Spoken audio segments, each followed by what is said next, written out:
The world-famous Solovetsky monastery looks as though it might have risen from the very depths of the White Sea. Alexander Solzhenitsyn described this very place in his famous novel, The Gulag Archipelago. At the dawn of the Soviet era, this monastery was turned into the first labor camp.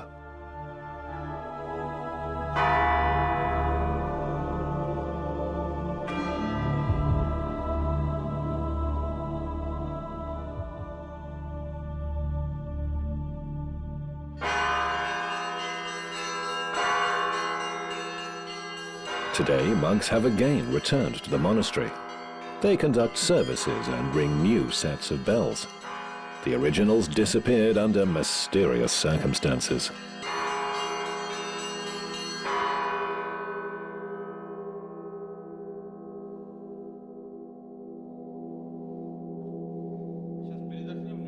I need to take a break and then I can go again.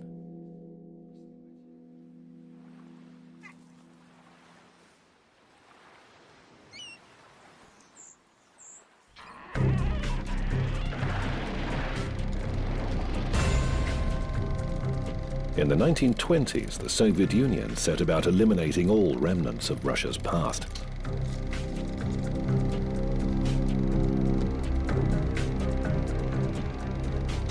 Churches were demolished and their relics desecrated. Jewels were extracted from objects of worship and sorted into different categories. Bells were removed to be melted down. The bells of Solovetsky Monastery also faced the same fate. They were loaded onto a barge to be transported to the mainland. The vessel left harbor, but never reached its destination. The barge simply vanished.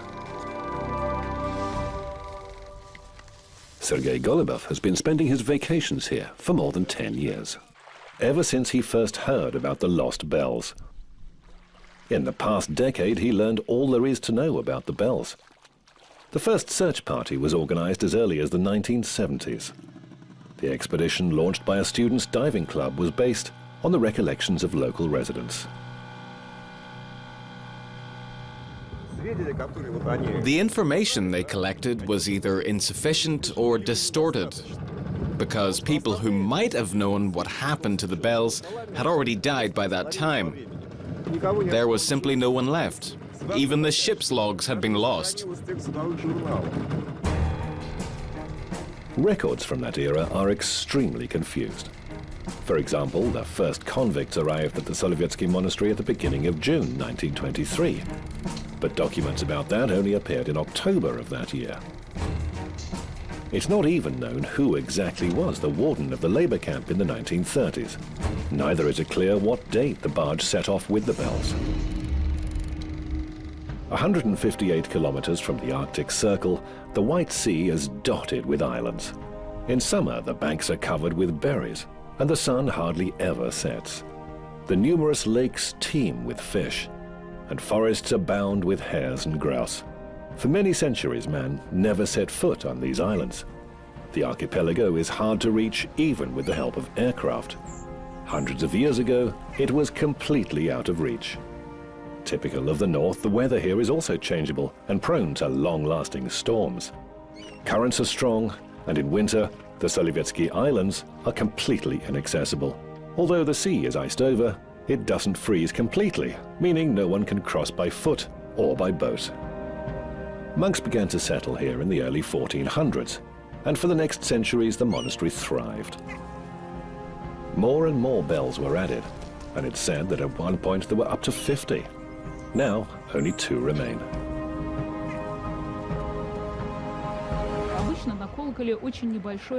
Decorations on the bells and patterns are usually very small because larger ones distort the sound.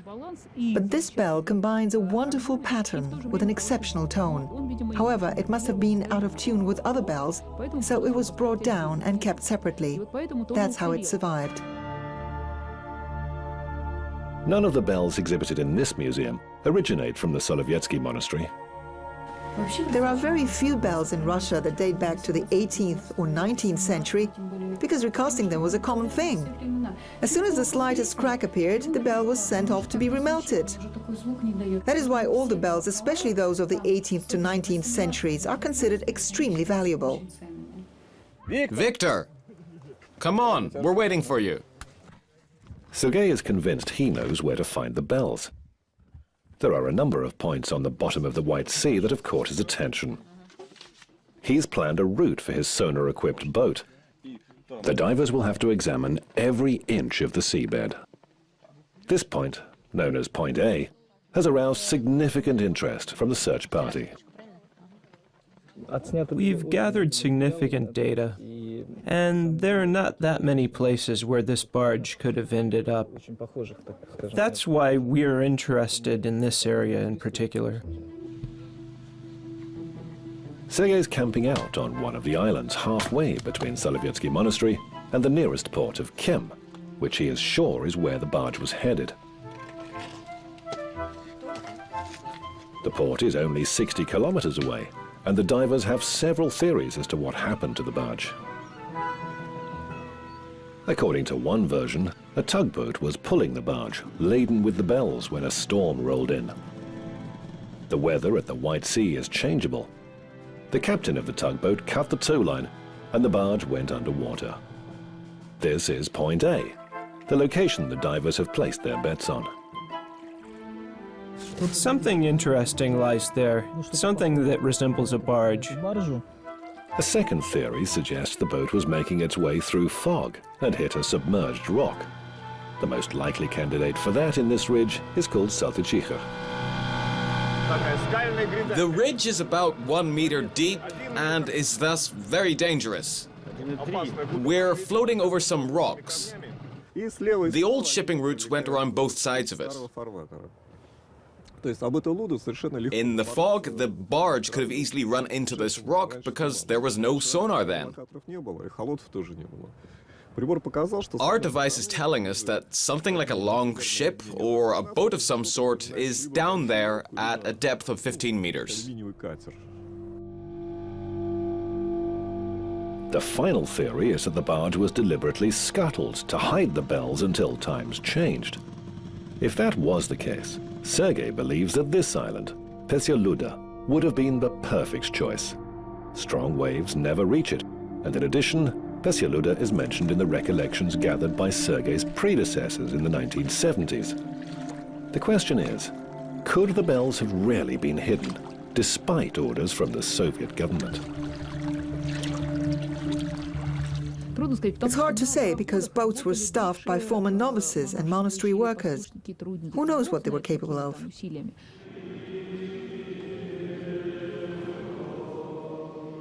The monastery had secret plans about how to hide its treasures. It's known that that happened at least once during the Crimean War. In the 1920s, the monks had plenty of time before the Bolsheviks finally reached the Solovetsky Islands. They concealed some things. For example, there was a hiding place in Nikolsky Cathedral in case of attacks. Monastery relics were indeed discovered in 1921 and 1922, soon after the Bolsheviks had taken power. Labor camp staff were actively engaged in treasure hunting because of numerous rumors about hidden riches. For example, someone noticed a small window into some room, which apparently had no entrance. They started banging the walls and didn't discover treasure, but did find 2 bundles that turned out to contain the leather shoes of Saint Zosima and the relics of Saint Savati. The monks considered them sacred and tried to hide them. The monks had their own opinions about what was valuable, just as Sergei does now. If we actually find these bells, our aim isn't to hang them back up and make them ring again. The important thing is that they are a part of our history. For our country, for Russia, they are priceless. They are a memory of the past.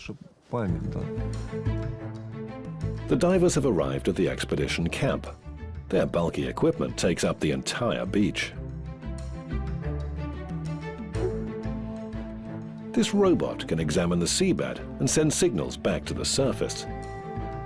For the divers, it's used as a last resort, because the search is underwater and the robot needs a source of energy, an electric generator.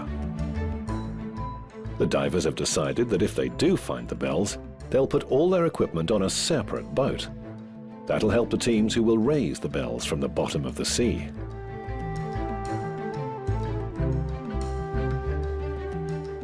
It seems as though the divers appear thoroughly prepared for the trip. But then, events take an unexpected turn. First, the underwater explorers focus on point A, as this is the most interesting sight of all. Sonar imagery reveals something very similar to a sunken barge. It's highly possible that the lost Solovetsky monastery bells are submerged here. To examine the seabed, they need to mark the area with buoys. It's crucial that the exact position is fixed early on. Andrei, on my command, throw the buoy out. Throw it! The current here is very strong and quickly carries the boat away. If it's so difficult to simply mark the area, the dive itself will be much worse. You won't reach the bottom here.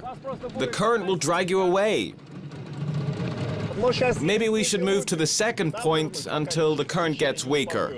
No, now that we're here, let's dive. Okay, go right between the buoys. Drop anchor so that the boat stops between them.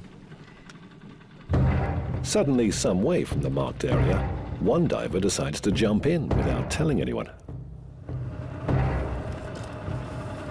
Is he tethered? No. He's not even using a rope. In no time, he was carried several meters by the strong current. Grab the rope. Should I pull you out?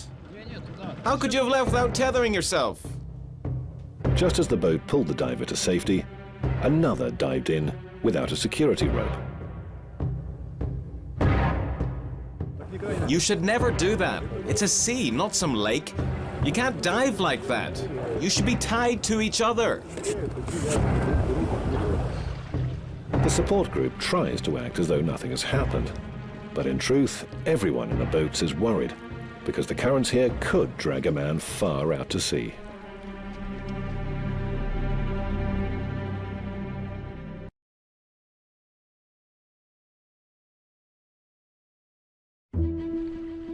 A marker buoy for the search location is at last in sight.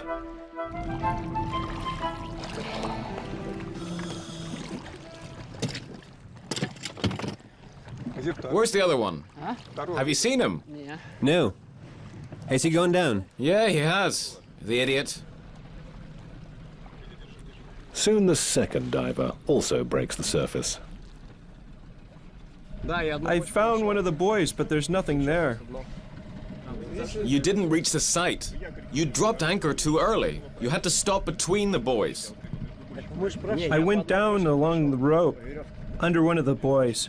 You should have moved further and dropped anchor between the buoys. Anyway, is the current always this strong? The guys missed the line that we marked with buoys by 30 meters at least. The chances that they actually examined the place we needed to check are very slim. Sergei decides to move to the second point, Pesyaluda Island. There are neither currents nor large waves, and Sergei believes that if someone really wanted to hide the bells by sinking the barge, this would have suited them perfectly. Few imagined then that the Soviet Union could ever last so long. The sonar showed scattered dots, which created an impression as though a ship had turned upside down and something had spilled out. The dots were so dense, and they were in the middle of nowhere. This place is secluded and easy to find. Sergei's chosen it because it's safe to dive here. The divers can simply walk into the sea from the shore. How far is it from the shore? Well, quite far, about 100 meters. Then we'll need another go. The old shipping route of the 1920s and 30s is very different from the modern one. When the weather's foul, on their way to the port of Kem, ships will still hide from the waves and winds behind the neighboring islands. That's what the climate is like in the northern seas. Weather can change quickly and catch sailors unawares, as well as anybody else who doesn't take the White Sea seriously enough.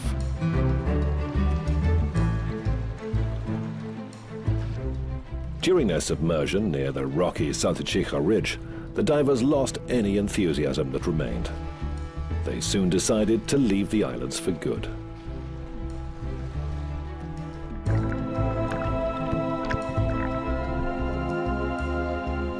Point A, the most promising site, remains unexplored. A new group of divers is due to arrive in a few days. Maybe they'll be lucky and discover the secrets of Point A, where earlier teams had failed.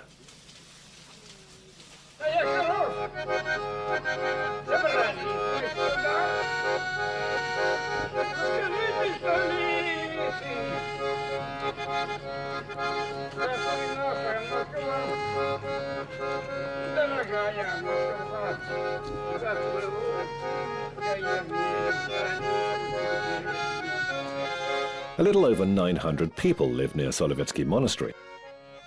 Almost no births happen here. There's still no maternity clinic on the island. To give birth, women have to go to the mainland. In 1967, the monastery, which had long since ceased to be a labor camp, became a museum. So in the 1970s, the government started looking across the whole Soviet Union for people willing to settle in the village of Solovki. Curiously enough, there are no sailors there. This area was a border zone until 1991, and no one could enter it without invitation. Now, as soon as summer comes and the weather is favorable enough for boat trips, the islands are crowded with tourists and pilgrims. Not even the excessive prices put them off. The history of this area outweighs everything else. No more than 30 monks live permanently in the monastery, and there are in total 75 on the islands. In the summer, it can appear that there are a lot more, because many priests also come here as pilgrims. Here you go. I'll just put it up here. Okay, girls, how many do you want? The village Kremlin is undergoing renovation. A titanium cross has been installed on top of the belfry. Domes are being covered with aspen wood, which is supposed to last 25 years. There are many arguments about how to restore the monastery. Which century should be reflected? It was rebuilt in the 19th century. But nobody is keen to replicate the look of the 15th or 17th centuries. The monastery's interior has been practically destroyed. When it hosted the labor camp, there were 3 or even 4-story bunk beds everywhere, even in the churches. All that remains of the old times in this cathedral is a fresco on the ceiling.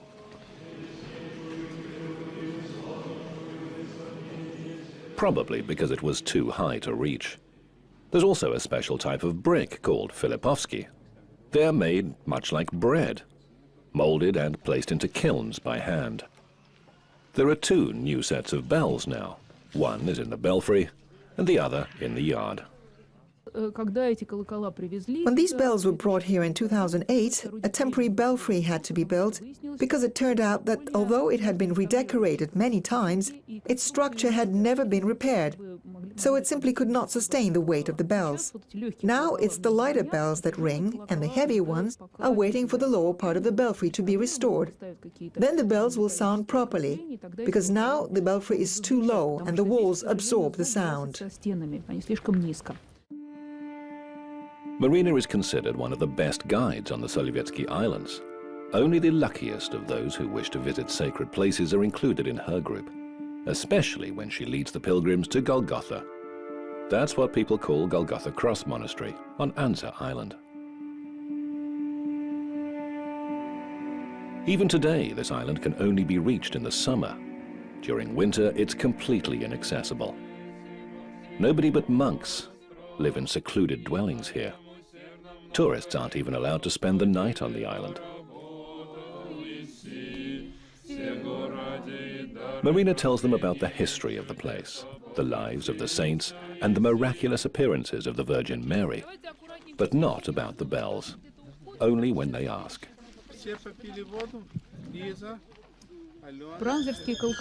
We know that the Anzer bells were simply dropped, although we don't know when it happened.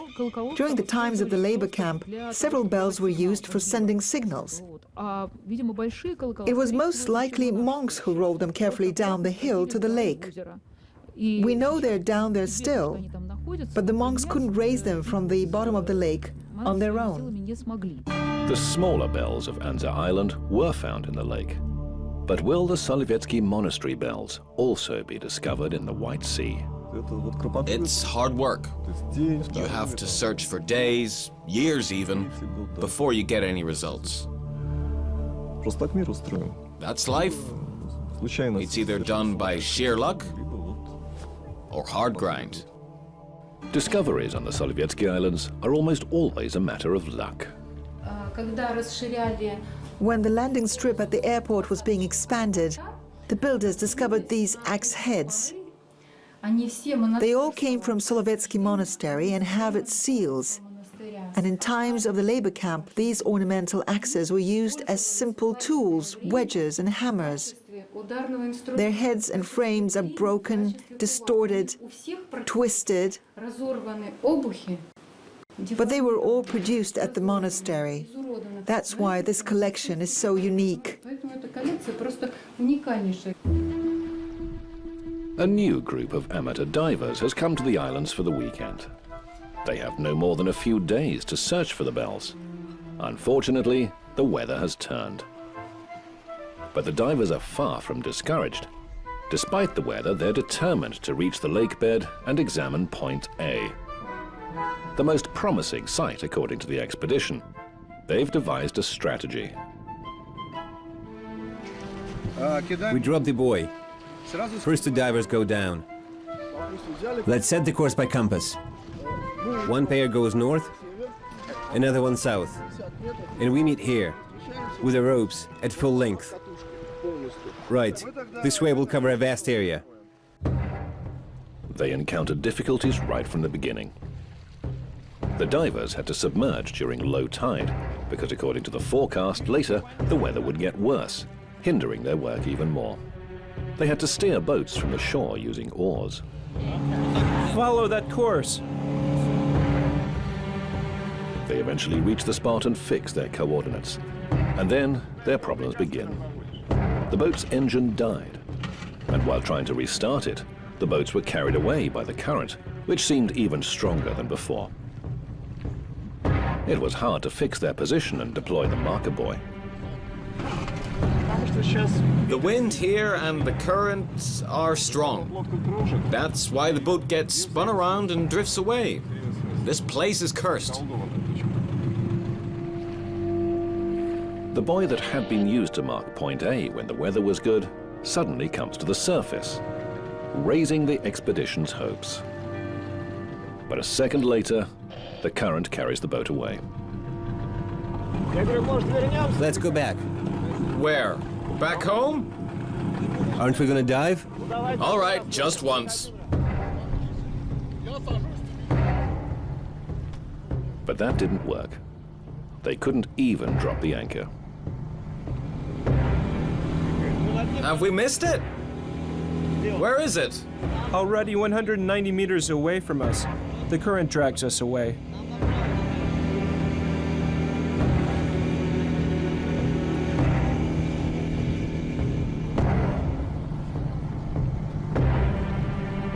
We can't dive with the current so strong. The current is too strong. If we dive, you'll have to go looking for us. The weather is fine, but the current will drag us into the White Sea, and you'll have to go fetch us. The archipelago is lashed with rain and winds for several days. The divers never had a chance to explore their chosen point. The White Sea, it seems, is determined to hold on to her secret just a little longer. Is that enough? I can keep on ringing them if you want.